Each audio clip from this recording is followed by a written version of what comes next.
The Grand Hall of the Galactic Council had never been silent before. It was a chamber built for argument, debate, and spectacle, where the representatives of thousands of civilizations filled the air with endless motion and sound. But now not a word was spoken.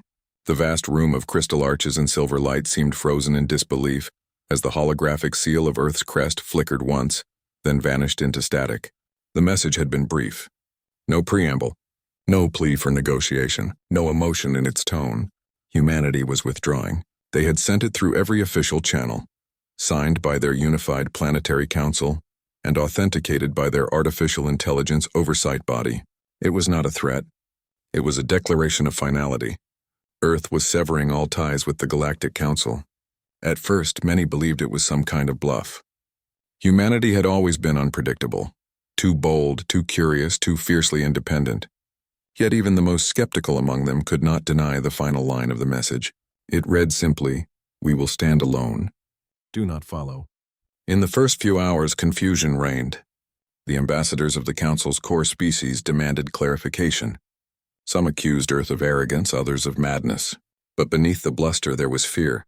Fear of what would happen next, because everyone remembered what had happened the last time humanity had felt cornered. The Council's speaker, a tall and crystalline being whose body shimmered like ice in sunlight, finally rose to speak. Its voice echoed through the hall, calm yet strained. This decision cannot stand. Humanity is a vital member of the Council's stability network. Their departure would cripple several sectors. But even as it spoke, reports began streaming in from across the outer colonies. Human trade fleets were returning home. Their ambassadors were resigning. Their communication nodes, those vast, efficient systems that had served as the backbone of interstellar coordination, were going offline one by one. Within hours, half the Council's network stuttered into disarray. The first panic began among the smaller species who relied heavily on human infrastructure. Their ships, dependent on Terran-engineered jump drives, were stranded mid-route. Their medical systems, powered by human-designed nanite systems, began to fail. The Council convened emergency sessions, trying to appeal to Earth through back channels. No response came. Every attempt to re-establish contact was met with silence. Then the economic tremors began. Human corporations, which had spread their influence across dozens of systems, began retracting their assets. Shipyards went dark. Resource agreements were terminated. Trade routes that once carried billions of tons of goods simply vanished overnight. The void they left behind was not just economic, it was psychological. For centuries, humanity had been the steady force that kept the galactic order balanced. Their technology, though shared reluctantly, had stabilized regions that had once been at war. Their fleets had patrolled the borders of chaos. Their diplomats had calmed conflicts before they could ignite. Now without them, everything began to fray. Across the stars, whispers grew. Some claimed that Earth had discovered something terrible, something that made them retreat from the galaxy altogether. Others believed that they were preparing for war. But those who truly knew humans, who had studied their history, understood the deeper truth. Humanity did not act out of fear. They acted out of conviction. And when they made a decision, they followed through with it completely. Weeks passed. The Council sent envoys, pleas, and even gifts. Nothing was acknowledged. Entire communication arrays near Sol went dead as humanity shut down the gateways. The solar system became a fortress of silence. The panic deepened when satellite observatories at the edge of Council space reported strange movements near human territory. Fleets, massive ones, were forming. Not aggressive, not moving outward, but forming in perfect coordination. Thousands of ships, sleek and dark, positioned themselves around their system's borders in symmetrical formation. It was a sight that sent shivers through the minds of every strategist. The Council dispatched a covert scout ship to approach Sol, hoping to gather intelligence. It never returned. Only static answered their calls. Inside the Council chambers, debates turned to shouting matches. Some demanded sanctions, others proposed military action. But deep down, they all knew neither would work. Humanity was not a minor power. They were a force unlike any other species. A species that had risen from a single world of storms and iron to command the respect and fear of 1,000 civilizations. They had once been welcomed as the great mediators, the builders, the explorers. But beneath that image lay the truth known only to those who had studied their history. When provoked, humans did not yield. Rumors spread faster than light. Systems near Terran space began fortifying their borders. terrified of what might come next.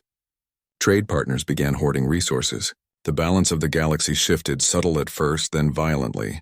Conflicts that had lain dormant for decades began to resurface, as if the very fabric of peace depended on Earth's quiet presence. The Speaker of the Council called for a final meeting, one last attempt to restore contact. The chamber was packed, tension palpable. When the Speaker addressed the assembly, its voice trembled. "We underestimated them," it said. "We thought their desire for cooperation outweighed their pride. We were wrong." The hall fell silent again. Then a flicker of light appeared at the center of the chamber, a holographic transmission, not from Earth but from one of their orbital stations beyond Council control. A human figure stood tall, dressed in simple attire, eyes calm. "This is a formal statement from the United Terran Directorate," the figure began. "We have witnessed the Council's continued disregard for sovereignty, ethics, and equality among its members. Humanity will no longer be part of such a structure. We wish no war, but we will not participate in your politics or your disputes. Any incursion into Terran space will be regarded as an act of hostility." The message ended without ceremony. No threats, no boasting, just certainty. The silence afterward felt heavier than before. The Council attempted to issue counterstatements calling for calm, insisting that negotiations would resume. But the panic was already spreading through the galaxy. Civilizations that had long depended on human technology began to crumble under their own inefficiency. Pirates, long suppressed by Terran patrols, emerged once more. Frontier worlds lost communication. Trade routes collapsed, and once stable alliances dissolved into chaos. And through it all, Earth remained silent. Months turned into years. The galaxy adapted but never fully recovered. Without humanity's guidance, the Council's authority weakened. New factions arose, each claiming legitimacy, none achieving true stability. But the strangest part was what came from the edges of Terran space. Ships, larger and more advanced than anything seen before, began to travel. Not outward, but between stars uncharted by the Council. They established colonies on worlds beyond mapped space. Every attempt to follow them failed. Those who ventured too close vanished. Whispers began again, of human worlds beyond the known galaxy, of a network so vast and organized that it made the Council seem small. Some claimed that humanity had begun building something greater than an alliance, something enduring, something self-sufficient. The galaxy could only watch and wonder. Decades passed before the Council tried again to reach out. Their message was one of desperation. Famine, war, and collapse had touched too many systems. They begged for help, for the return of human engineers and scientists, for the restoration of order. Their transmission was answered, not by words, but by a simple return signal.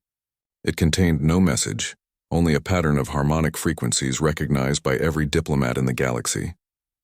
It was an old Terran code used during their earliest interstellar missions. It meant simply stand on your own. For the first time, the Council understood what humans had meant. They had tried to teach the galaxy self-reliance. They had offered knowledge, technology, and cooperation, but they would not carry others forever. And as the Council slowly fractured under the weight of its own dependency, the legend of humanity grew.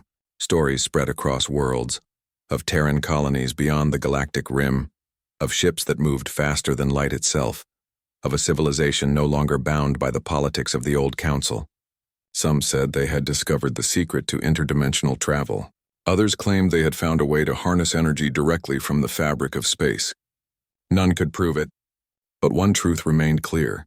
When humanity walked away, the galaxy trembled, and long after the Council had fallen into ruin, after the great powers had turned to dust, the stars still whispered their name with awe and fear. Because somewhere beyond the reach of the old order, the humans were still watching, still building, still waiting, and the galaxy in its silence could not forget the day they chose to stand alone.